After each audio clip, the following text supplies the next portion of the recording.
Halo adik-adik, pernahkah kalian memperhatikan tangan kalian? Tangan merupakan salah satu organ yang menyusun tubuh kita. Sebagai organ, tangan tersusun lagi dari jaringan-jaringan. Misalnya, ada kulit, kemudian rambut, kemudian otot, dan ada tulang.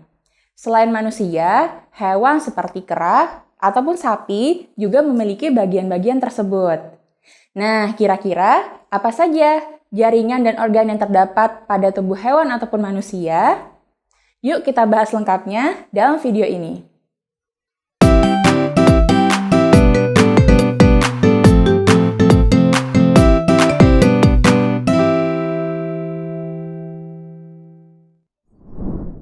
Tubuh manusia atau hewan memiliki 4 jaringan dasar, yaitu ada epitel, otot, saraf, dan penyokong atau pengikat. Jaringan-jaringan tersebut memiliki fungsi yang berbeda dan menyusun organ-organ tubuh yang mendukung sistem tubuh dengan fungsi tertentu. Yang pertama, jaringan epitel. Jaringan ini mirip seperti jaringan epidermis pada tumbuhan. Jaringan ini melapisi permukaan dan organ tubuh kita. Epitel bisa dibedakan berdasarkan bentuknya, dan masing-masing jenis epitel memiliki fungsi yang berbeda-beda. Misalnya, terdapat epitel pipis lapis yang menyusun pembuluh darah dan berfungsi untuk mempermudah pertukaran zat. Lalu yang kedua, jaringan otot.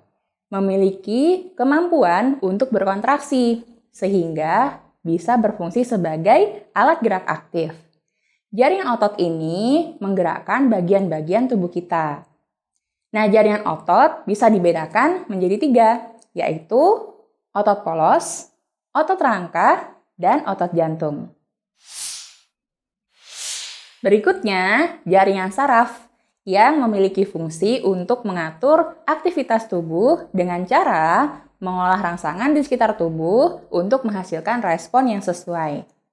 Lalu yang berikutnya, jaringan penyokong atau disebut juga jaringan pengikat.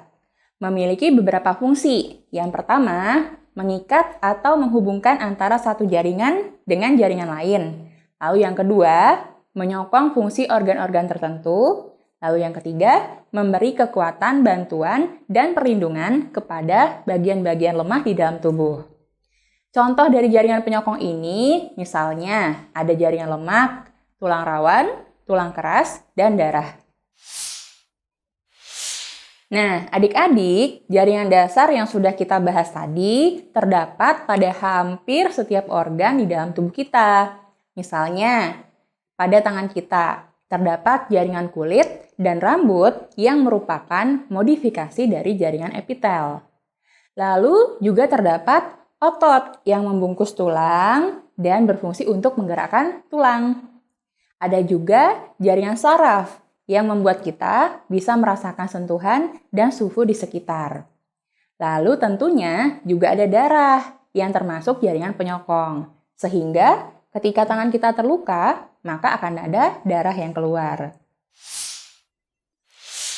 Organ-organ menyusun sistem tubuh untuk mendukung fungsi tertentu. Misalnya saja, tangan menyusun sistem gerak yang berfungsi untuk pergerakan tubuh. Nah, selain dari sistem gerak, juga terdapat sistem tubuh lainnya. Misalnya, yang pertama ada sistem peredaran darah yang berfungsi untuk mengedarkan zat-zat di dalam tubuh. Nah, sistem ini disusun oleh organ-organ seperti ada jantung dan pembuluh darah. Lalu, yang kedua, ada sistem pernapasan yang berfungsi untuk mengambil oksigen dari luar tubuh. Tersusun dari organ-organ seperti hidung, tenggorokan, dan paru-paru. Lalu berikutnya ada lagi sistem pencernaan yang berfungsi untuk memecah zat makanan agar bisa digunakan oleh tubuh. Nah, tersusun dari organ-organ misalnya ada mulut, kerongkongan, lambung, dan usus. Nah, adik-adik, demikianlah penjelasan tentang jaringan dan organ pada hewan ataupun manusia. Semoga bermanfaat. Jangan lupa terus semangat belajar dan sampai jumpa.